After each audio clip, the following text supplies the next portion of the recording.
A troubling new report today spells out what all that time on social media is doing to our teenagers. Botox, eye transformations. How is social media affecting our beauty standards? The algorithm is designed to make you think, oh, I do not measure up. I need to fix myself. Anyone that says they don't use Photoshop is a liar. When you enhance the way you look, not only are you lying to others, you're lying to yourself.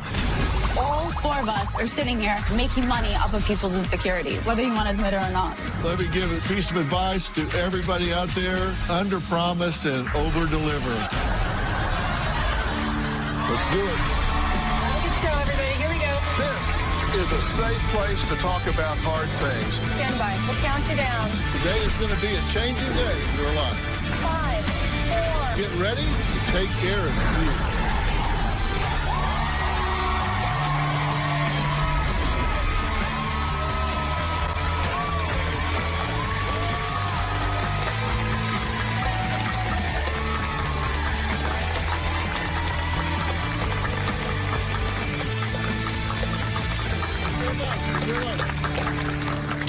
When you scroll through social media and see pictures like these, how does it make you feel? Do you wish you looked like them? Do you compare your body to theirs? Does it make you feel self-conscious? The unrealistic beauty standards from social media can be damaging to people's mental health. According to the latest research, 69% of adults and 81% of teens in the U.S. use social media, putting most of our population at an increased risk of feeling anxious or depressed, especially when they compare themselves to all the filters. Take a look. Does spending too much time on social media like Facebook, Instagram, Snapchat actually increase loneliness and depression? That's the new finding. A troubling new report today spells out what all that time on social media is doing to our teenagers. The review of research confirms social media use is linked with mental distress, self-harm, and even suicide. Instagram is not reality. We know this. Take a look at this. How easy it is just to shorten your nose, take away any bags under the eyes. Research at Facebook found that its photo sharing app, Instagram, can harm the mental health of millions of young users, and the company has known about it for years. Of course it's a concern. I mean, the algorithm is driven to make money. Well, tech expert Shelley Palmer says social media is the worst thing to have happened to humanity. He says many users have trouble understanding what's real and what's fake because social media showcases fantasy. There's really nothing good about social media. Social media is bad for everyone. It's bad for your self-esteem. It's bad for your body image. If you're coming of age on social media, you are faced with a horrifying dilemma. You absolutely cannot tell the difference between reality and fantasy. We're living in a world where the best pictures, the best video are what people post on social media. So it's impossible to be able to tell the difference between what's real and what's fake. And so you get this completely bizarre, distorted view of the world. I mean, it's fun to be able to whiten your teeth and brighten your eyes, and when it's real clear that you're doing it as a joke, but when you make subtle changes to enhance the way you look, not only are you lying to others, you're lying to yourself. Social media apps are all designed with one purpose in mind: keep you on the app as long as humanly possible. The kids coming up today, their interaction is 100% digital, and ultimately, I think it's going to cost them.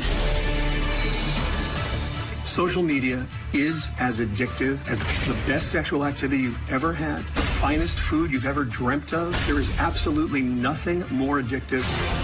The healthiest way to use social media is not to use it. Not everybody agrees. Influencer Violet Benson says not all social media is bad. In fact, it has made her life better. She says after being bullied, she turned to social media to build not only her confidence, but a successful business. I love social media. It's essentially one of the best things that has happened to me. Before social media, I was a full-time accountant, and I was constantly being told to tone down my personality. I just felt like so invisible, and social media changed that for me.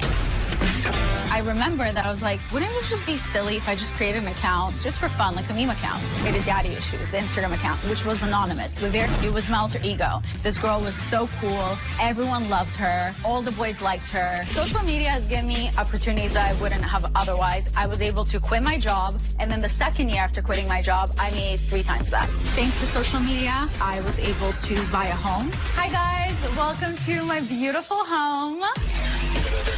This is my beautiful office. This is my kitchen where I don't know how to cook. I have around 5 Instagrams right now. All of them have a ton of followers. I also have TikTok, I have Twitter, I have Facebook, and I have Snapchat. It's a full-time job. I have close to 5 million followers. It lifted me up. Obviously, now I'm no longer anonymous. I don't believe that social media is toxic. If you don't feel good, then you have a choice to turn off your phone and put it away. Well, Violet, welcome. Thank you so much for having me. Well, thank you for being here. Also want to welcome tech expert Shelley, who's joining us virtually. Shelley, thank you for being here. My pleasure. Listen, you guys see this very differently, and so we can talk about those differences. Violet, you said that in your real life, you got bullied and picked on a lot. What about? Well, when I was younger, I was being bullied I was born with a birth defect where I had no enamel on my teeth, so I've had veneers since I was 5. So growing up, I was always bullied about my looks. At one point, if people tell you, you're disgusting, you start to believe it. Like, for me, social media really saved me from where I was. I was crying every single day in my car. Before I would walk into work, I would cry myself to sleep because I was so depressed. My dream, my goal was to be a partner in my public accounting firm. I knew it wasn't going to happen. And for me, I didn't have social media before. So when I created it specifically for that, it was my escape. And then I got to connect with people all over the world where people could actually relate to me. And I was like, wow, I'm not alone. And it was like one of the first times in my whole life where I felt like I fit in, where I felt like people understood me. And it was all thanks to social media. So, Shelley, what do you think about what she's saying? I mean, to her, she's saying this was therapeutic. It was an outlet. It was cathartic for her. It's a business, Dr. Phil. It's a business. Right. And it's a pure business. And so she goes to work with a persona, like so many of us do. When I present during my business day, I present as either the professor of advanced media at Newhouse School, or I present as the CEO of the Palmer Group. And I act accordingly. When I was president of the Emmy Awards, I presented as the president of the Emmy Awards, not as Shelley Palmer, the father and grandfather. We have personas. She goes to work with a persona. It's totally fine. But there was one thing that was said that I'd like to take a little issue with. If you don't like it, you can just turn it off. Well, maybe, but maybe not. But isn't that true in the real world as well?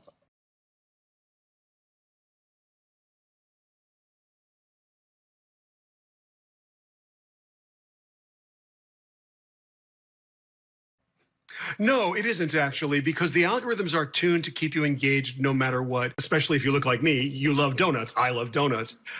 I can have the discipline not to eat the donut, but I can't have the discipline not to feel like I want the donut, because the dopamine is released and I'm all excited about the donut. And so that's what happens here. I'm on social media scrolling and I am becoming more and more addicted because the algorithm is tuned more and more to what it is I care about. So while you may have the discipline to turn it off, it's very, very hard to do so.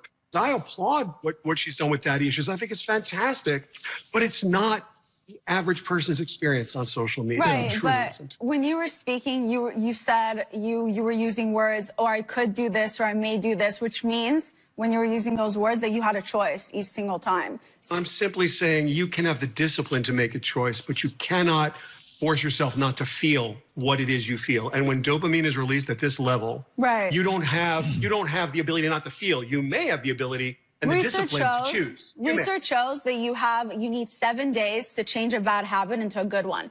So it's the same thing. We're not talking about I know, habits but social media is kind of the same thing. If you know something's affecting you badly. No, it's not. You don't know. That's the whole point. It feels great, so it doesn't feel bad in any way. It blankets us in the comfort of the information that makes us feel awesome, and we feel great about it. And we don't know whether the information we're seeing is real or fake. The world is real or fantasy. We don't know if the information is true or false or harmful or not. And so, yes, you can build a habit in 7 days for sure. I agree with you completely, fully agree with you. Yeah. But I don't agree that this is a choice that people make. It's a discipline they'd have to have. And some people are healthy enough and savvy enough to make that choice. You clearly are, but not everybody.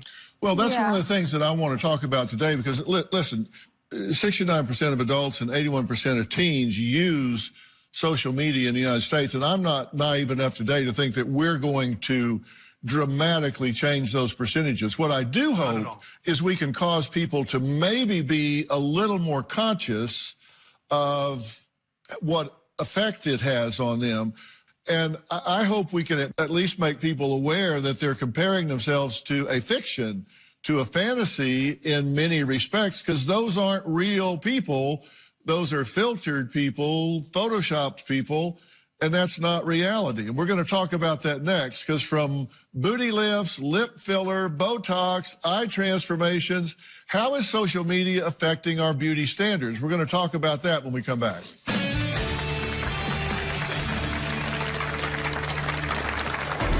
Studies show that Instagram has been overwhelmingly negative in the way women think about their bodies. We want the world to know that your body is an instrument, not an ornament. I'm able to be on my phone at home, scrolling, literally like ordering from a McDonald's menu. You're able to pick what services you want to try. I have had chin filler, Botox in my forehead, cheek filler. There's no shame in my game. Tomorrow. If she tried to have you killed, is that a deal breaker? No, she's my girl. Did his wife hire a hitman? You try to have him murdered? No. She can't order lunch, let alone a hitman. So you're saying the police were there and the hitman ran out in front of them? Yes, sir. If you really believe the woman tried to have you murdered, what do you chat about over Raisin Bran? I just try to not believe my own hype. You either believe it or you don't. That's tomorrow. Then on Tuesday, her baby was starved to death by a religious group. He died in my arms. He was alive when they handed him back to you. The shocking details. The baby's body began to decompose. I couldn't leave him. Anyone that says they don't use Photoshop is a liar. I do edit my photos, but it's very minor stuff. Like, let's say I hate my under eyes, so I'll smooth under my under eye a little. We're all insecure inside, and we're not doing it for other people. We're doing it for ourselves. It's like you're kind of pressured to do it. I'm a victim of filters on Instagram, too. I use them all the time. When I actually look in the mirror, that's when I remember, oh, I don't look like that. And actually, the other day on my story, I posted a video of myself without a filter, and then I felt like such a hero. It's the great 21st century debate. Is social media healthy or harmful? And obviously, it's not all one way or the other. Violet says it helped her career, but expert Shelley Palmer says it's just downright dangerous. Now, twin sisters, Dr. Lexi and Dr. Lindsay Kite, they just agree with Shelley.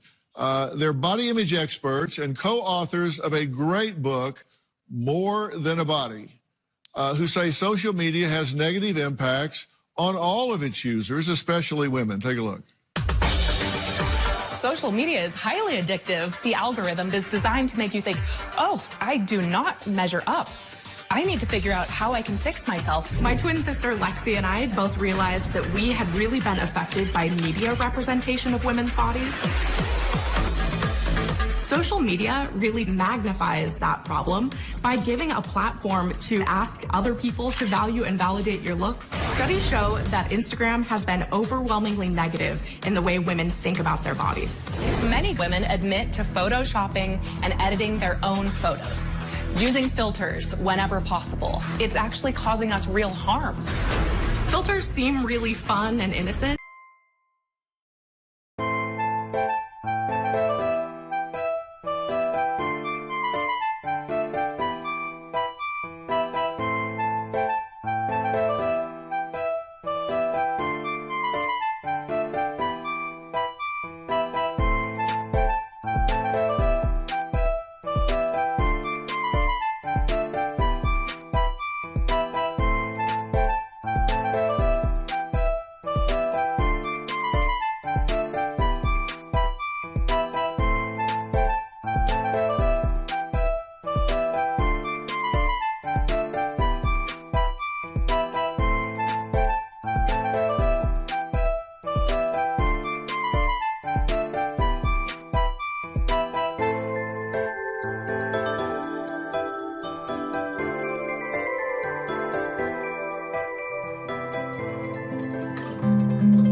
recommend that people avoid them because it changes your perception of your own face. It's not good for your body image. My sister and I were both taking a course in media literacy. We got PhDs studying body image and media representation of women's bodies, and we spent about the last 10 years traveling around the country doing speaking engagements. We are working to redefine not just the look of beauty, but its meaning and value in our lives.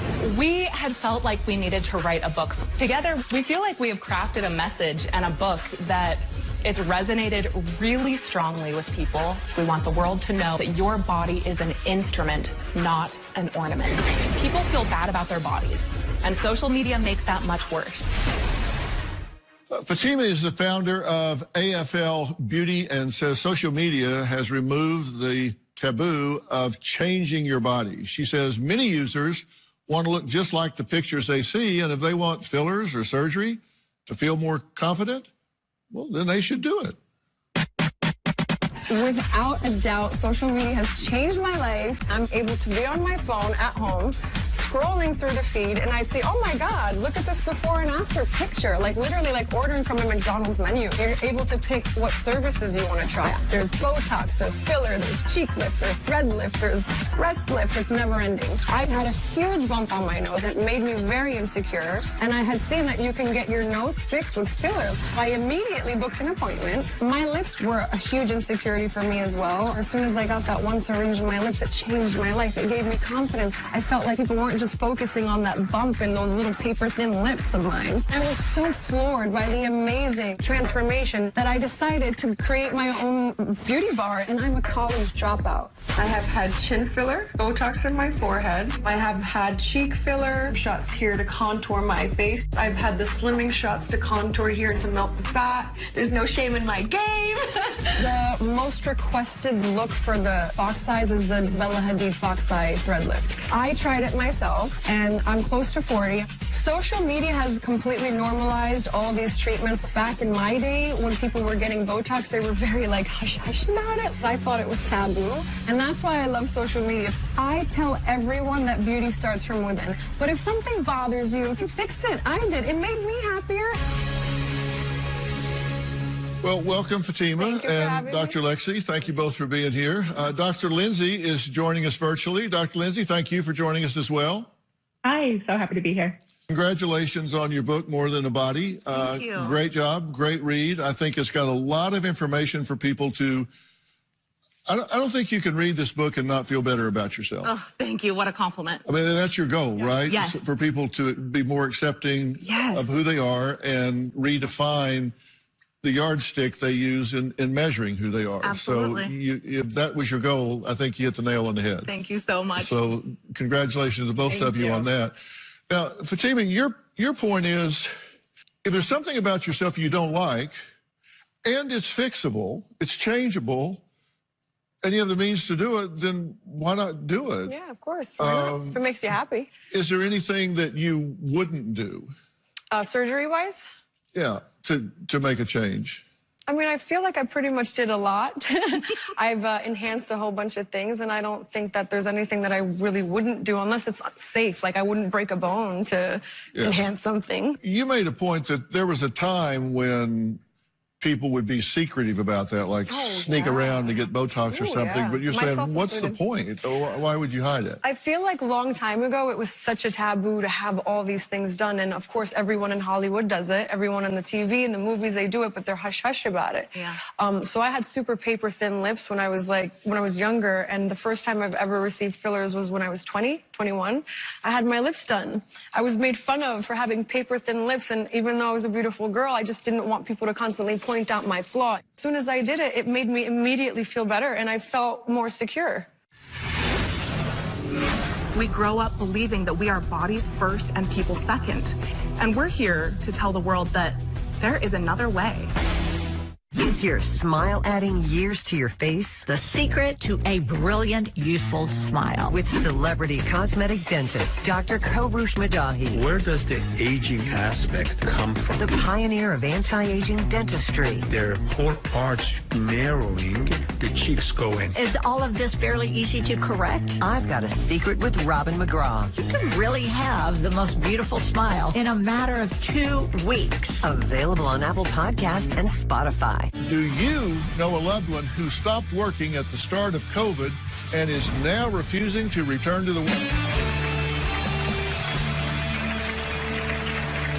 Well, the current social media beauty trends are fox eye, the Kardashian look, Russian lips, jawline, cheek and chin filler, facial contouring, nose jobs, lasers, you know, things along those lines. And how do you feel about women that are driven to do those things? I don't shame or blame anybody for what they do in the name of beauty, in the name of just feeling like themselves. But what I do know is that we all grow up and grow older in a world that convinces us that we are parts in need of fixing. We grow up believing that we are bodies first and people second, and that in order to not be bullied, in order to feel okay, in order to be successful, to connect with other people, we must look at our body as a compilation of parts in need of fixing. And we're here to tell the world that there is another way. And while I would never shame or blame you, I also want you, and I would want anybody else that is considering needing to get stuff done just to feel like themselves, to know that you can be whole in your body as it is. Because Lindsay and I believe that we are diagnosing the wrong problem. We believe that women don't feel beautiful enough, and so we try to feel more beautiful. We try to fix ourselves to feel more beautiful. When Lindsay and I believe the real problem, the root of the problem, is that we are defined by beauty. It's not that we're not beautiful enough. It's that we are so defined by it that we become truly confined by that beauty. Yeah, Dr. Lindsay, let me ask you this. I think I've often said that psychologically, body image and self-image tend to vary together. They should not. You're not a better person, but for some reason, we know historically, empirically, that body image and self-image vary together, although it shouldn't. And you think that's part of the problem with women being defined in the wrong, with the wrong yardstick. Yeah. It absolutely is. In our research, we found that when people described their bodies, they overwhelmingly described how they looked, not how they felt, what they could do, what they had experienced. And this is women primarily. When women are defined by their bodies, then their whole self-worth becomes overtaken by whether or not they feel beautiful. I saw a study one time that said 70-something% of men would rather have a body part amputated than be bald. Oh, wow. So it's appearance for them too, Shelley, right? Yeah. And yet, look at you proving to the world that you can be successful and happy and confident without hair. Yeah, they ain't cutting a damn thing off of me. I would like to add that for women in general, though, we've had issues and body dysmorphia we developed since we were young. Right now, all of us are sitting here, and our businesses, in a way, even though we're making people happy, we're profiting off of insecurities of everyone's social media. Because you guys are against it, and maybe we're saying social media is good, but still, conclusion is, all four of us are sitting here making money off of people's insecurities, whether you want to admit it or not. I'll take it a step further. This conversation is so exemplary of the actual problem. When it was just celebrities, we had celebrity envy and we had beauty magazines, and they were airbrushed before they were photoshopped. But now, every person you know, in your whole circle of friends, in your sphere of influence, is able to do this in a way that only celebrity magazines could and the tabloids could before. Yeah. So we have body dysmorphia, but now it's amplified because it's everyone you know. And so if you were a little insecure before, now you don't know who's real, who's fake. Do I need to do that? Everyone around me is more beautiful than I am. It's the amplification of social media that has caused this conversation. Up next, a man who says he was catfished by a woman he met on social media who used Photoshop and filters to alter her appearance. Is this a common problem nowadays? And let's just talk about that next.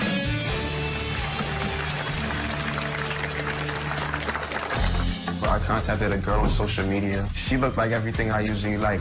Once I saw her, she definitely wasn't the girl that I expected. I definitely feel like she catfished me. I just told her, you don't look like your Instagram. Now, like when I get on FaceTime with a woman, so I'm gonna let me get a little spin so I can see what's going on. Americans on social media have used beauty filters before posting pictures online, which can sometimes cause problems. Just ask Sonny. He was talking with a woman through social media and flew her out to Miami for a romantic weekend. But he says when she showed up, he couldn't really recognize her. She didn't look like her pictures.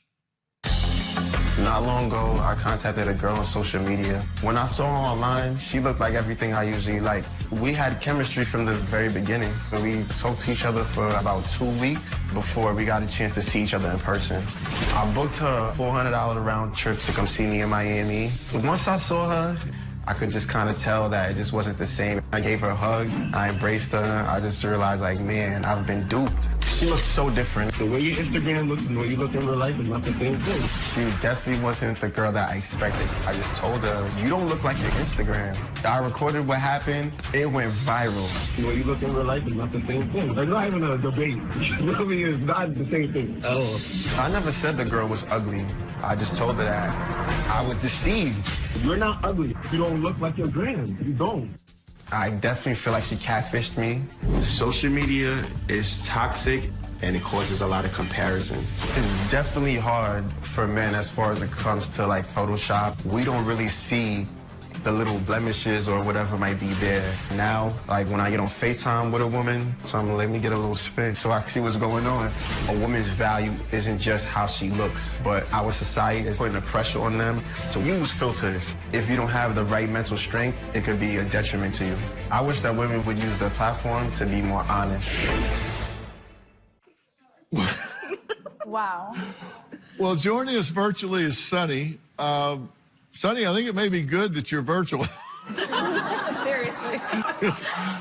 But, Sonny, your point is you were deceived. For sure. You said you had talked to her for a couple of weeks? Yeah, I would say about 2 weeks. And y'all got along really well? Yeah, the conversation was great. I feel like we had chemistry. It was good. But the conversation, the personality mix, the chemistry, that all kind of dried up. What happened to the conversation and chemistry and all? I saw that she didn't look like the woman I was pursuing online. Yeah. Did some people think you were being shallow?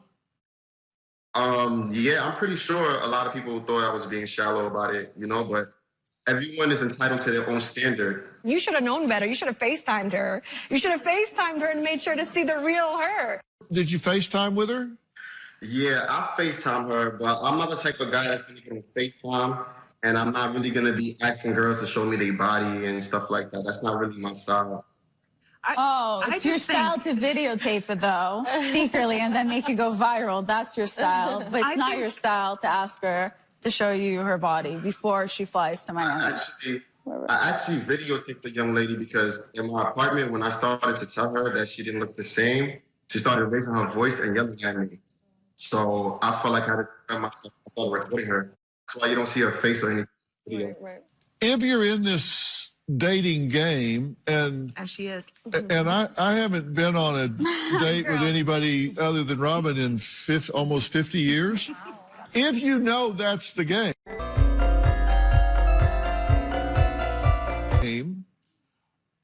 why would someone, guy or girl, send image A and then show up as B? You know that it's going to hit the wall. That's your way in. You're looking for attention. You're looking for people that you have mutual attraction with. You look like you'd have things in common. When we're filtering ourselves, we know that men are looking at the surface. Women are also looking at the surface. But for men, these ideals of what women should look like in order to qualify to be loved, to be sexy enough, usually look just like those mediated cultural ideals we've all been having our whole lives. So they often think that these are real ideals, that women really look like that. And so women manipulate their images to be able to get their foot in the door. Let me give a piece of advice to everybody out there. Psychologically, under-promise and over-deliver. We got to take a quick break. Up next, two Beverly Hills plastic surgeons say some of their clients have an altered reality regarding their body image due to comparing themselves on social media and images that use filters. They show up and say, look, I want to look like this filter. We're going to meet them and talk about that next. We'll be right back.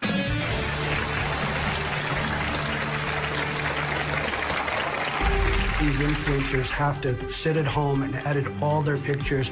They have photoshopped their inner arms, their thighs, their bellies, to the point where they're just not even physiologically normal. We may see people who bring in photos of celebrities who have these tiny pencil noses, who have these teeny button tips, and in reality, that's not surgically achievable. Tomorrow. If she tried to have you killed, is that a deal breaker? No, she's my girl. Did his wife hire a hitman? You try to have him murdered? No. She can't order lunch, let alone a hitman. So you're saying the police were there and the hitman ran out in front of them? Yes, sir.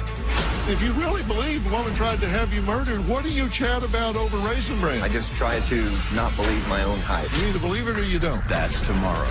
Then on Tuesday, her baby was starved to death by a religious group. He died in my arms. He was alive when they handed him back to you. The shocking details. The baby's body began. Now, Beverly Hills plastic surgeon and partners for 16 years, Dr. Sullivan and Dr. Littner, say there has been a rise in plastic surgery due to social media, and a lot of the filters are just not a realistic look with surgery. You can't get to the filter look surgically and still be able to breathe and function. Take a look.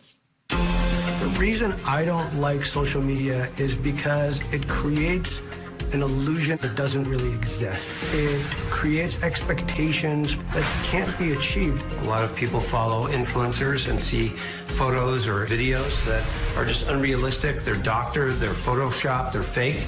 These influencers have to sit at home and edit all their pictures and then post. They are photoshopping their inner arms, their thighs, their bellies, to the point where they're just not even physiologically normal. Photoshop is a real problem. It's just not real. It's completely distorted. We may see people who bring in photos of celebrities who have these tiny pencil noses, who have these teeny button tips, and in reality, that's not surgically achievable. We do exclusively facial plastic surgery. We have a real specialty in rhinoplasty. But we also do brow lifts, face lifts, eyelid lifts. Dr. Littner and I have been really doing computer imaging to show patients what a real expectation is. You can really do some really interesting things that are a little bit different. One option is to just make everything smaller, but really retain her natural aesthetic. We're surgical psychologists. We spend half of our time essentially doing psychiatry, half of our time doing surgery. There has to be a real education process with us and talking them through what is real, what they can expect. Social media is really presenting an altered image of reality for patients, and people need to know it. Well, welcome to both of you. Thanks for being here. Thank you for having us. Thank you very much. Are there patients showing up with just unrealistic expectations? Yeah, you know, we have a really interesting cohort of patients who come in, and for the most part, I'll say that, you know, most patients come in with real expectations. They're coming in feeling a little bit like they want some rejuvenation. They've got a bump on their nose. They really do have like realistic ideals.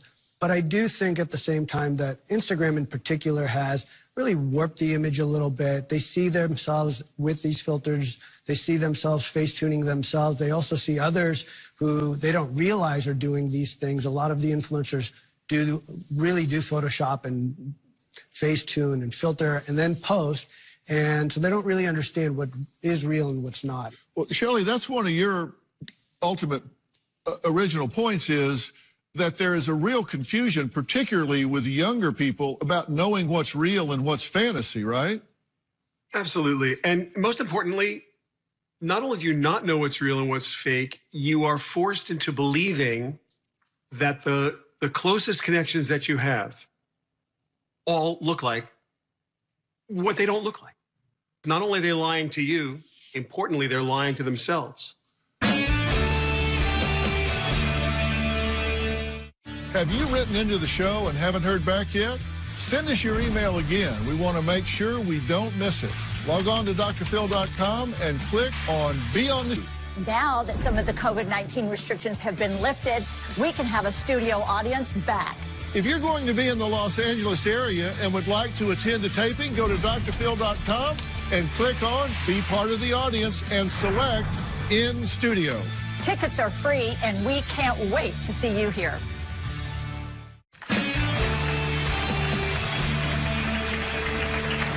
Are there those, because of the unrealistic images that they're comparing to, and 57% of the people say that they compare themselves negatively to these images, that no matter what you do, they're never going to get there? Absolutely. I mean, we're not psychologists, but as I said, a lot of what we do is asking those questions. We're really trying to understand motivations, understand expectations, understand what patients are coming in looking for and whether that's something real on us or not. And, you know, as Dr. Solomon said, the vast majority of patients who come to see us are well-adjusted. This is happy surgery. They have one feature that bothers them and has bothered them forever.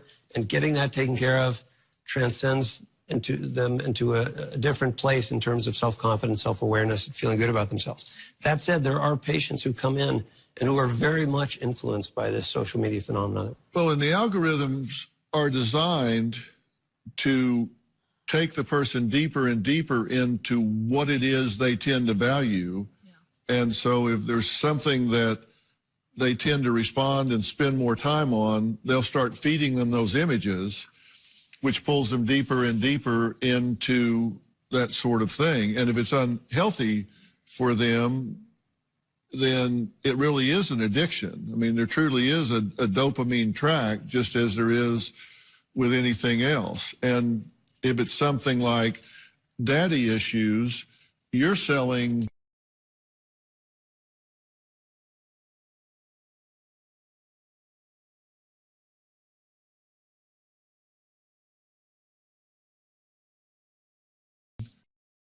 in there. It's a healthy brand. But that's what this makes me so sad. Like, this whole show so far has been so focused on looks, and it seems like that's all social media is, but it's not. I mean, I was literally in one of the worst places in my life before I created social media, and I was suicidal. Social media helped me find friends worldwide. It helped me find myself. It helped me feel like I fit in. There are so many beautiful things to social media, including even her and her sister being able to help so many women with body dysmorphia and all these things. Like, that's why I even tried to do on my podcast as well. And it's to tell people that, like, it doesn't matter whether tomorrow you won't have social media. You still won't feel good about yourself look-wise if you don't feel good inside.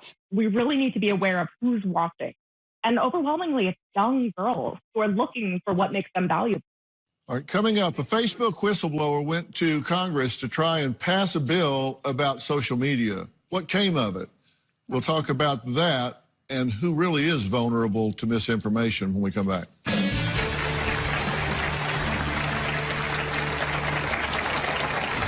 Facebook knows that they are leading young users to anorexia content. Frances Haugen, the former Facebook employee turned whistleblower, told Congress Tuesday that social media giant... Visit our website and subscribe to our newsletter. You'll get weekly updates, live strategies, and exclusive video that you won't find anywhere else. Plus, on drphil.com, you can see sneak previews of upcoming shows. Log on today. You know, I spoke earlier about the fact that a whistleblower came up with lots and lots of documents and actually testified before Congress and other places. And we were talking about a study about the impact on female teens. And several of the highlights: social media worsens the overall well-being, self-esteem, life satisfaction, mood, and body image. And 13.5% said suicidal thoughts became more frequent. 17% said eating disorders worsened. 32% said body image worsened. Instagram subject users to 1, social comparison, social pressure, negative interactions with other people. So when you look at it, the idea was that the algorithm was designed to keep people on the site more and more, and that the knowledge was had by those in control that this was occurring, and nothing was done to mitigate that. It is a highly tuned advertising delivery platform. All other conditions are secondary. So it's tuned to get you to engage, because when you're engaged, you're more likely to click on something the platform is going to make money from. You know, Robin and I are clickbait. Yeah. You put us in a headline and it'll say, you know, CBS upset that Dr. Phil and Robin are doing A, B, and C, and you click on it and they're selling some drug for joints or something, you know. It's crazy. We chase them all the time. I mean, these companies, it's crazy. It's just anything to get people to click through. And the problem with teenagers is they aren't sophisticated enough to discern between reality and fantasy. That's why we say your body is an instrument, not an ornament. If you come from this place of seeing your body as instrumental first and ornamental as secondary, third down the line, then your life opens up. Your possibilities for your life open up. You are more than a body to be looked at, to be fixed and judged. And when we can see that, our lives open up in the most beautiful ways. I think it's really important that we talk about all of these